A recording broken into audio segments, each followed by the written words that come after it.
आज हम आपको घर पर धनिया ग्रो करना सिखाएंगे, वो भी बहुत आसान तरीके के साथ। इन 5 टिप को फॉलो करते हुए आप भी अपने घर पर धनिया बआसानी ग्रो कर सकते हैं।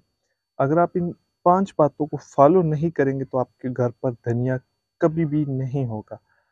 तो वीडियो को स्टार्ट करते हैं। अगर चैनल पर नए हैं, चैनल को सब्सक्राइब ज़रूर कर दीजिएगा और बेल के आइकन पर भी ज़रूर प्रेस कर दीजिएगा ताकि हर नई आने वाली वीडियो का नोटिफिकेशन आपको बर वक्त मिल सके।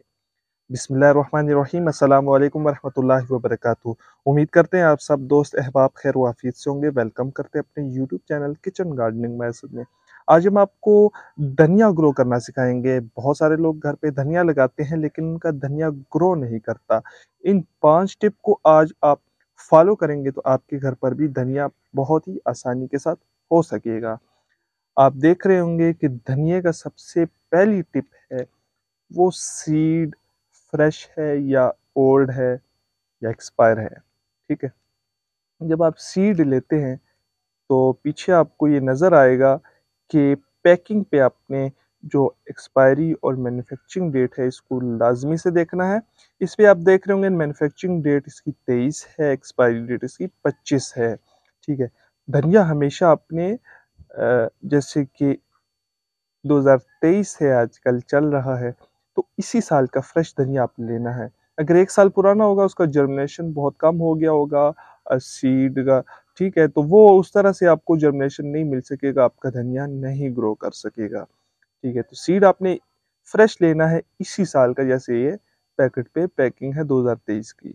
ठीक है, अगर 2022 का होगा तो फिर आपने उसको नहीं लगाना।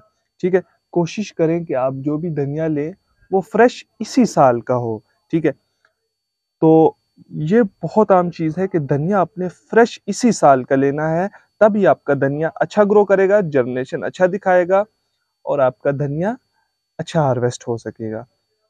दूसरी चीज, देखें, आप ये देख रहे होंगे कि धनिया के सीड को मैंने पानी में भिगोया था 1 दिन के लिए। इसको मैंने 1 दिन के लिए पानी में भिगोया था क्योंकि इसका मकसद ये है, जब हम सीड को पानी में भिगोते हैं तो सीड का जर्मिनेशन रिजल्ट फास्ट हो जाता है, सीड नरम हो जाता है, मिट्टी में जल्दी गल जाता है, जिसके बाद उसमें से पौधा जल्दी निकल आता है। ठीक है, तो जैसे सख्त सीड होते हैं उनको भी पानी में रखा जाता है ताकि वो सीड सॉफ्ट हो जाए और उनका जर्मिनेशन जल्दी आए। ठीक है, जर्मिनेशन रिजल्ट उनका जल्दी आता है। इस तरह से आपका जो धनिया का सीड है, ये जो भी सीड है उसको आप पानी में जरूर भिगोया करें। इससे ये होता है कि आपका जर्मिनेशन रेट जल्दी आता है, यानी कि जर्मिनेशन रेट भी अच्छा आता है और इससे ये भी पता लगता है कि कौन से सीड जो ऊपर तैर रहे हैं उनको हमने निकाल देना है, जो सीड नीचे रह गए उनको हमने लगा देना है। इस तरह से हमें सीड का भी पता चल जाता है कौन कौन से सीड ठीक है। और दूसरी चीज, इससे हमारा सीड सॉफ्ट होता है, जर्मिनेशन फास्ट होता है, जल्दी होता है और हमें बेहतर रिजल्ट देखने को मिलता है। तीसरी चीज वो है आपकी मिट्टी। मिट्टी जैसे आप देख रहे होंगे, इसमें हमने 2 हिस्से बालू मिट्टी लिए, एक हिस्सा कंपोस्ट लिए और एक हिस्सा कोकोपीट लिए। ठीक है, ये देखिए जबरदस्त किस्म की लाइट वेट है। ठीक है, इसमें 1 पार्ट कोकोपीट, 1 पार्ट कंपोस्ट और 2 पार्ट बालू मिट्टी। ये देखिए कितनी नरम है, कंपैक्ट नहीं हो रही, बिल्कुल सॉफ्ट है। देखें, इस तरह की आपने सोइल लेनी है जो बुरबुरी हो, कंपैक्ट ना हो। अगर आपने सोइल अगर इस तरह की है ना तो वो बिल्कुल सख्त हो जाती है, वो सोइल नहीं ले इस तरह करेंगे, उसके बाद आसानी से जो है वो आपकी सोइल आसानी के साथ भुरभुरी होगी। ठीक है, तो इस तरह से आपने जो सोइल है वो लेनी है। इसमें आपके जो धनिया का जर्मिनेशन रेट होगा उसके साथ साथ इसमें ग्रो करेगा, अच्छा ग्रो करेगा, जर्मिनेशन भी अच्छा दिखाएगा। तीसरी चीज आती है पॉट साइज।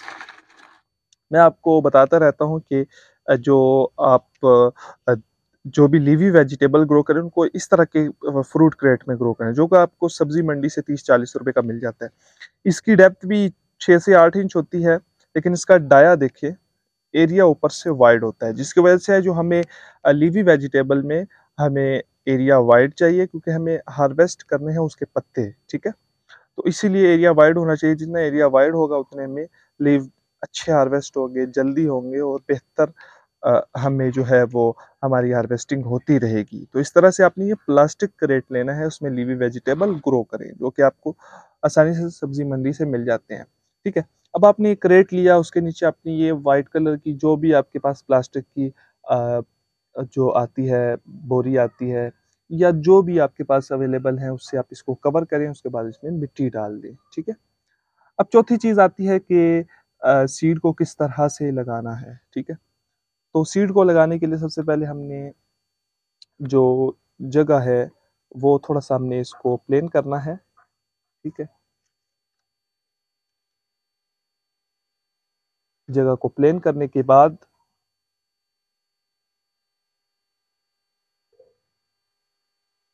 ठीक है, इस तरह से प्लेन किया, फिर उसके बाद हमने इस तरह से होल करने हैं।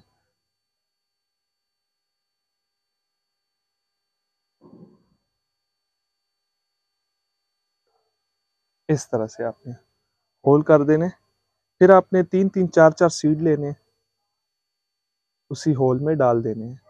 अच्छा, ये तरीका मैं क्यों कर रहा हूँ धनिया के साथ? पिछले साल मैंने ये तरीका अप्लाई किया, मुझे बहुत अच्छा रिजल्ट मिला है। ठीक है, क्योंकि ये धनिया जो है ना, ये लोग इसी तरह लगाते हैं। अगर आप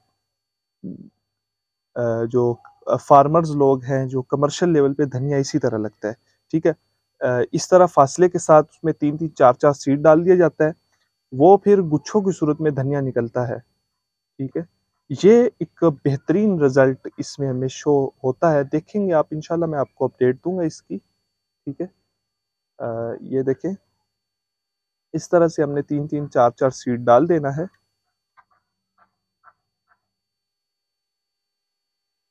पिछले साल मैंने ग्रो किया था और मुझे बहुत अच्छा रिजल्ट इसका मिला था। ये मैंने फार्मर्स लोग थे वो लगा रहे थे, तो मैंने इसको खुद भी अप्लाई किया और मुझे बहुत अच्छा रिजल्ट देखने को मिला। इसीलिए मैं आज आपके लिए वीडियो बना रहा हूँ। उम्मीद है इंशाल्लाह आप देखेंगे इसका रिजल्ट आउट क्लास आएगा। इस तरह से हमने होल बना के सीड डाल देने हैं। ठीक है, और इस तरह मुनासिब फासले के साथ।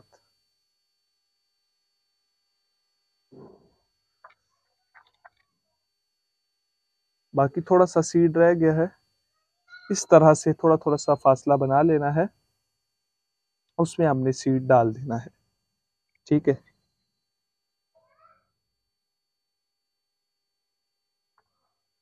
तो इस तरह आप धनिया ग्रो करें। धनिया ग्रो करने का एक ये ट्रेडिशनल मेथड है जिसको फार्मर्स लोग लगाते हैं। ये इस तरह से फिर आपने कवर कर देना है धनिया को। ठीक है, कवर कितना करना है, बस धनिया का सीड छुप जाए। समझ गए होंगे बात आप। और फिर हमने नमी पहले से काफी थी, फिर भी हमने हल्का हल्का सा शावर कर देना है। ये इस तरह से आपने कवर कर देना है।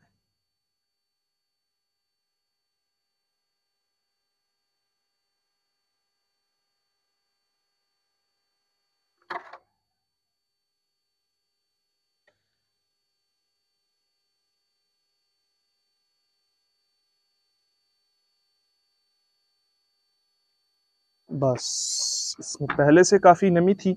बहुत ज्यादा नमी देंगे तो सीड आपका गल जाएगा, पौधे निकल आएंगे लेकिन गल जाएंगे। ठीक है, तो इस तरह से आपने धनिए को सीड को लगा देना है। पांचवी टिप है, वो है आपकी धनिए के क्रेट को सीड लगाने के बाद कौन सी प्लेस पे रखना चाहिए। सीड लगाने के बाद इसको आपने ऐसी लोकेशन पे रखना है जहाँ पे पार्शियल शेड हो, फुल डायरेक्ट धूप ना आती हो। ठीक है, जैसे ही आपके प्लांट निकल आएंगे, स्प्राउट जैसे शुरू हो जाए, तो आपने फौरन इनको सनलाइट में शिफ्ट कर देना ताकि आपकी सीडलिंग लैगी ना हो।